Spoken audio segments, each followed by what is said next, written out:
Pernahkah kalian merasakan sesuatu yang aneh saat makan bakso? Dagingnya terlalu kenyal, aroma kuahnya menusuk, dan entah kenapa, setelah makan, badan terasa panas dingin. Di sebuah desa kecil, ada dua warung bakso yang bersaing gila-gilaan. Harga mereka makin hari makin turun, tapi anehnya, keuntungan mereka tetap melimpah.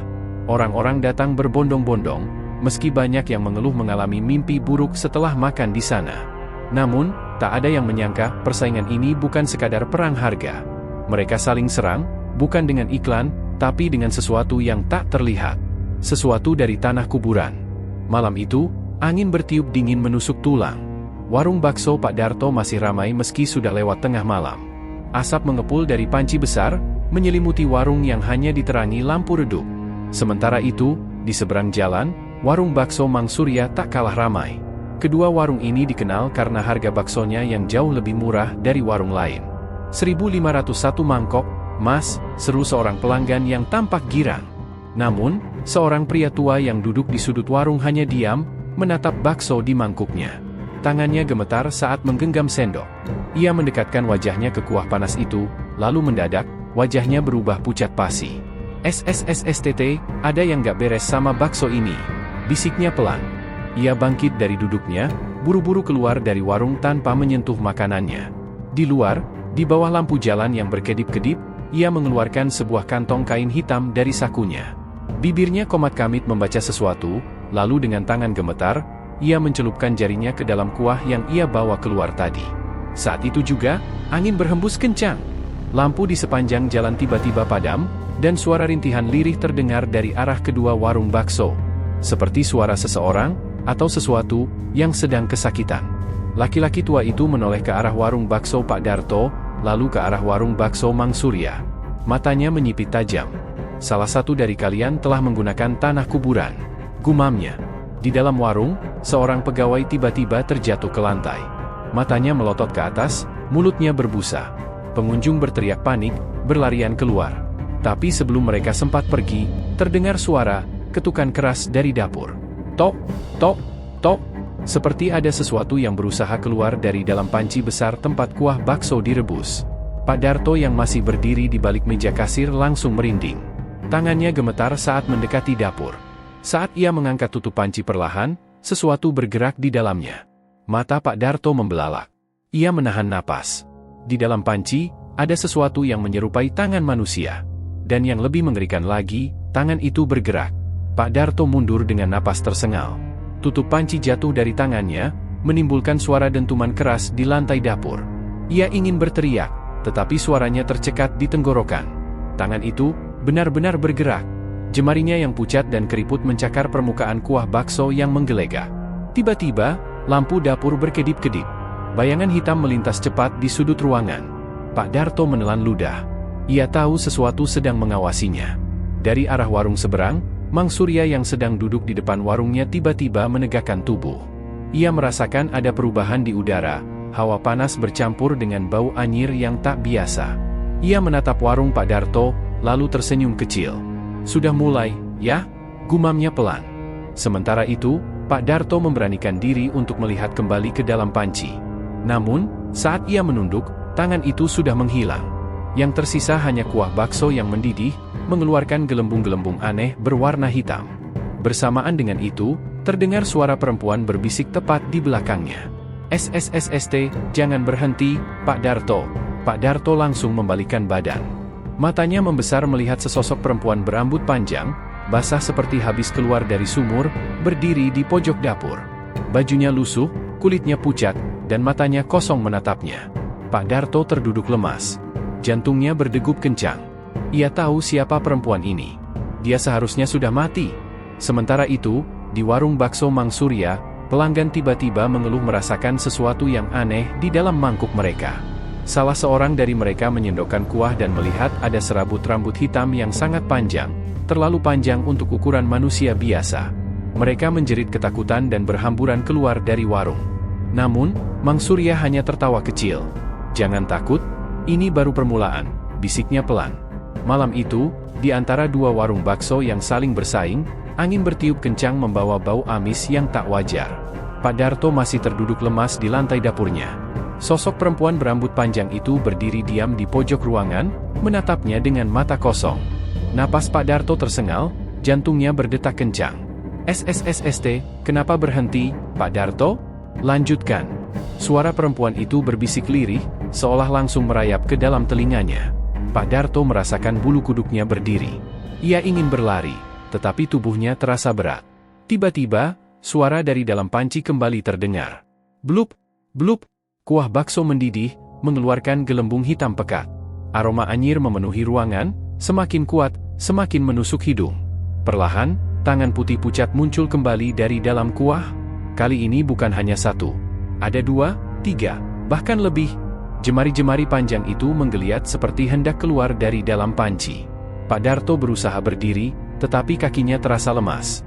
Ia ingin berteriak, tetapi tenggorokannya tercekat. Perempuan itu tersenyum kecil, matanya masih kosong. "Sudah kubantu, sekarang giliranmu, Pak Darto." Sementara itu, di seberang jalan, warung bakso Mang Surya tampak sepi setelah para pelanggan kabur ketakutan. Mang Surya berdiri di balik meja, tersenyum puas sambil menatap panci besar miliknya. Dari dalam dapurnya, seorang pegawai masuk dengan wajah panik. "Mang, tadi ada yang lihat rambut di dalam bakso?" Mang Surya hanya terkekeh. Ia mengaduk-aduk kuah baksonya perlahan, lalu menatap pegawainya dengan tajam. "Bagus. Itu berarti dia sudah mulai marah." Pegawai itu menelan ludah. Ia tidak berani bertanya lebih lanjut. Mang Surya menoleh ke arah warung Pak Darto. Ia bisa merasakan ada sesuatu yang mulai bergerak di sana. "Sekarang kita lihat, siapa yang lebih kuat," gumamnya. Di dalam warung Pak Darto, hawa dingin semakin menusuk. Tiba-tiba, tangan-tangan di dalam panci mencengkeram pinggirannya dengan keras. Pak Darto membelalak. Tubuhnya gemetar. Lalu, sesuatu keluar dari dalam panci, sesosok tubuh kurus, berkulit pucat keabu-abuan, dengan mata hitam kosong dan mulut yang sobek lebar. Makhluk itu menoleh ke arah Pak Darto dan tersenyum mengerikan. Pak Darto merasa jantungnya hampir copot. Ia ingin berlari, tetapi tubuhnya tak bisa digerakkan. Pak Darto terpaku di tempat. Tubuh kurus berkulit abu-abu itu perlahan keluar dari panci, kuah bakso yang mendidih sama sekali tidak menyakitinya. Matanya yang hitam pekat menatap tajam, sementara mulutnya yang sobek ke telinga melengkung membentuk senyum mengerikan. Pak Darto mencoba mundur, tapi tubuhnya gemetar hebat. Ia tahu apa yang sedang ia lihat ini bukan manusia, bukan makhluk biasa. Perempuan berambut panjang yang tadi berdiri di sudut dapur kini telah menghilang, tetapi suara bisikannya masih terdengar di telinga Pak Darto. "Ini akibatnya, kau bermain terlalu jauh." Pak Darto menggeleng cepat. Ia menggenggam tasbih kecil di sakunya dan mulai berdoa dalam hati. Tapi, makhluk itu malah mendekat lebih cepat. "Argu!" Pak Darto menjerit, tetapi suara teriakannya tertahan. Tenggorokannya terasa dicekik oleh sesuatu yang tak kasat mata. Dadanya berat, udara seakan menghilang dari ruangan. Sementara itu, di seberang jalan, Mang Surya tersenyum kecil. Ia menutup matanya sejenak, seperti sedang merasakan sesuatu. Bibirnya bergerak, membaca sesuatu dalam bahasa yang tak bisa dipahami. Lalu, tiba-tiba, brak! Mangkok-mangkok di warungnya berjatuhan sendiri. Panci besar berisi kuah bakso mendidih berguncang hebat, seperti ada sesuatu yang mencoba keluar dari dalamnya. Pegawai warung berteriak panik dan berhamburan keluar. "Mang, ini kenapa? Ada yang gak beres?" Mang Surya membuka matanya perlahan, senyumnya menghilang. Ia merasakan ada energi lain yang mencoba melawan. Di warung Pak Darto, makhluk mengerikan itu semakin mendekat. Pak Darto merasa nyawanya sudah di ujung tanduk. Tapi tiba-tiba, makhluk itu berhenti. Sesuatu, atau seseorang, telah menghentikannya. Di luar warung, angin berhembus kencang. Dari kejauhan, seorang lelaki tua dengan jubah hitam berjalan perlahan mendekati dua warung itu. Sorot matanya tajam, wajahnya penuh keriput, tetapi auranya begitu kuat. Ia berhenti di tengah jalan, tepat di antara dua warung bakso yang kini dipenuhi teror gaib. Lalu, dengan suara berat dan dalam, ia berucap, "Sudahi ini, sebelum semuanya berakhir lebih buruk." Mang Surya terbelalak. Pak Darto yang masih terengah-engah di dapurnya ikut tersentak. Angin berhembus kencang di antara dua warung bakso yang kini dipenuhi hawa tak kasat mata. Lelaki tua berjubah hitam itu berdiri tegap di tengah jalan, tatapannya tajam menembus ke dalam warung Pak Darto dan Mang Surya. Di dalam dapur Pak Darto, makhluk bertubuh kurus berkulit abu-abu masih membeku di tempat. Matanya yang hitam pekat berkedip cepat, seperti merasa kehadiran lelaki itu mengancam eksistensinya. Perlahan, Ia membuka mulutnya, mengeluarkan suara lengkingan tinggi yang membuat telinga Pak Darto berdengung. Pak Darto meringkuk di lantai, menutup telinganya. Suara itu bukan suara manusia, bukan suara yang bisa diterima oleh dunia nyata. Di warung Mang Surya, panci besar berisi kuah bakso mendidih semakin bergolak. Dari dalamnya muncul gelembung-gelembung hitam pekat, lalu sesuatu mulai muncul ke permukaan. Sebuah kepala? Mang Surya langsung menggertakkan giginya. "Jangan berani campur tangan, orang tua," bentaknya. Lelaki tua itu tak bergeming. Dengan suara dalam dan berwibawa, ia hanya mengucapkan satu kalimat. "Kalian sudah melewati batas." Tiba-tiba, dari tubuh lelaki tua itu, muncul asap putih yang berputar seperti kabut tebal. Udara di sekitar mereka berubah drastis, terasa lebih dingin dan berat. Makhluk di dalam dapur Pak Darto meraung kesakitan, tubuhnya mulai mengejang dan bergetar seperti terbakar sesuatu. Tangan-tangannya yang mencengkeram meja kini mulai menghitam dan terkelupas. Sementara itu, kepala yang muncul dari panci di warung Mang Surya mengeluarkan jeritan panjang, lalu tenggelam kembali ke dalam kuah. Panci itu berhenti bergetar, tetapi keheningan yang muncul justru lebih mengerikan. Mang Surya mengepalkan tangan. "Siapa kau?" Suaranya penuh amarah. Lelaki tua itu menatapnya tajam. "Aku bukan siapa-siapa. Tapi aku tahu kalian telah menggunakan sesuatu yang seharusnya tidak disentuh." Pak Darto yang masih ketakutan di lantai mendongak perlahan. "Tolong, saya tidak mau ini lagi," bisiknya lemah. Mang Surya mendengus marah. "Jangan pura-pura. Kau juga melakukannya, kan? Kau pikir aku nggak tahu dari mana asal bakso murahmu?" Pak Darto terdiam. Ia menggigit bibir, wajahnya penuh ketakutan dan penyesalan. Lelaki tua itu menghela napas dalam. "Sekarang aku beri kalian pilihan, hentikan ini, atau biarkan mereka menjemput kalian." Udara tiba-tiba terasa lebih dingin. Dari balik bayang-bayang di sudut warung, muncul sosok-sosok hitam bertubuh kurus dengan mata kosong, menunggu, mengintai. Pak Darto membelalak ketakutan. Mang Surya merasakan keringat dingin mulai mengalir di tengkuknya. Mereka tidak punya banyak waktu. Pak Darto dan Mang Surya kini sama-sama terdiam, tubuh mereka gemetar. Udara di sekitar warung semakin berat, seperti ada sesuatu yang tak terlihat menekan dada mereka. Di sudut ruangan, sosok-sosok hitam bertubuh kurus dengan mata kosong semakin banyak bermunculan. Tubuh mereka merayap di lantai, bergerak seperti bayangan hidup yang menunggu mangsanya. Lelaki tua berjubah hitam masih berdiri tegap di tengah jalan. Tatapannya tajam, seperti bisa melihat langsung ke dalam jiwa kedua pemilik warung bakso itu. "Pilihan kalian hanya dua," ucap lelaki tua itu dengan suara berat. "Hentikan semua ini, atau mereka akan menjemput kalian." Pak Darto menelan ludah. Saya nggak mau ini lagi. Saya nggak tahu ini bakal seperti ini." Suaranya bergetar. Mang Surya menatap Pak Darto dengan tatapan penuh amarah. "Jangan pura-pura, Darto. Kau juga ikut main. Kau pikir aku nggak tahu dari mana asal bakso murahmu itu?" Pak Darto tercekat. Ia tak bisa menjawab. Lelaki tua itu menghela napas. "Kalian berdua sama-sama telah melanggar batas. Tanah yang kalian gunakan, bukanlah tanah biasa." Pak Darto terdiam. Mang Surya menggertakkan giginya. "Tanah kuburan." Mereka tahu. Warung bakso mereka dibangun di atas tanah bekas pemakaman lama. Dan lebih dari itu, mereka menggunakan sesuatu dari tanah itu untuk memperkuat dagangan mereka. "Sudah cukup," ucap lelaki tua itu. "Kalian pikir, kenapa pelanggan-pelanggan kalian sering mengalami hal aneh? Kenapa mereka selalu merasa merinding? Kenapa bakso kalian terasa berbeda?" Pak Darto dan Mang Surya kini tak bisa berkata apa-apa. Salah satu sosok hitam di sudut ruangan mulai bergerak maju. Tangan kurusnya yang panjang mencakar lantai, menimbulkan suara berdecit yang menyakitkan telinga. "Mereka lapar. Mereka menunggu pembayaran. Jika kalian tidak segera menghentikan ini, mereka akan mengambil hak mereka," ucap lelaki tua itu. Pak Darto mulai menangis. Ia menyesali semuanya. Tapi Mang Surya, ia justru tertawa kecil. "Hentikan?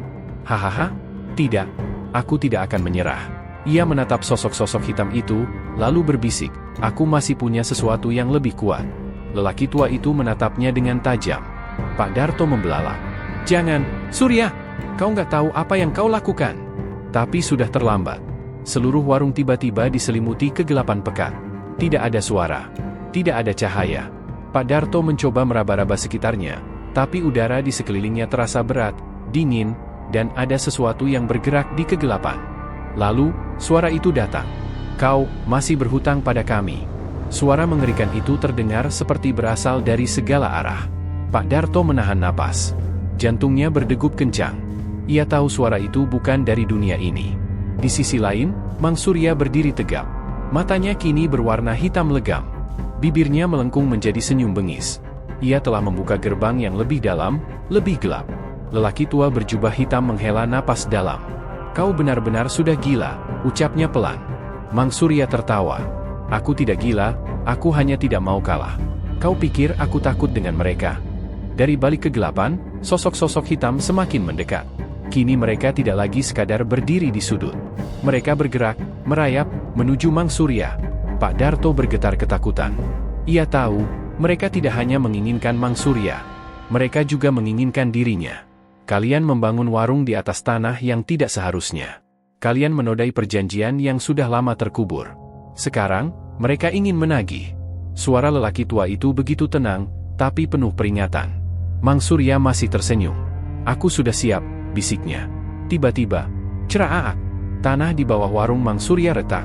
Pak Darto menjerit. Lantai warung Mang Surya mulai amblas. Dari dalam celah-celah retakan itu, tangan-tangan kurus kehitaman keluar, meraih kaki Mang Surya. "Hahaha." Mang Surya tertawa semakin keras, tapi wajahnya mulai berubah. Senyumannya perlahan pudar. Matanya yang hitam membesar, penuh ketakutan. Ia mulai meronta. Tidak, bukan begini caranya." Tangan-tangan itu semakin banyak. Mereka merangkak naik, menarik tubuh Mang Surya ke dalam kegelapan. Pak Darto tak bisa melakukan apa-apa. Ia hanya bisa menyaksikan dalam horor saat Mang Surya perlahan ditarik ke dalam tanah yang menganga. "Tolong aku!" Untuk pertama kalinya, Mang Surya berteriak ketakutan. Tapi sudah terlambat. Dalam satu tarikan kuat, tubuh Mang Surya lenyap di telan bumi. Tanah itu menutup kembali, seolah tidak pernah terjadi apa-apa. Hening. Pak Darto terduduk lemas. Nafasnya tersengal. Apa yang baru saja terjadi? Lelaki tua berjubah hitam menatap tanah yang kini kembali utuh. Akhirnya, hutang telah dibayar. Pak Darto menatap lelaki tua itu dengan mata penuh ketakutan. Aku harus bagaimana?" Lelaki tua itu menatapnya tajam. Pak Darto masih terduduk di lantai warungnya, tubuhnya gemetar, napasnya memburu. Mang Surya sudah tiada, ditelan oleh kegelapan yang ia panggil sendiri. Lelaki tua berjubah hitam masih berdiri di hadapannya.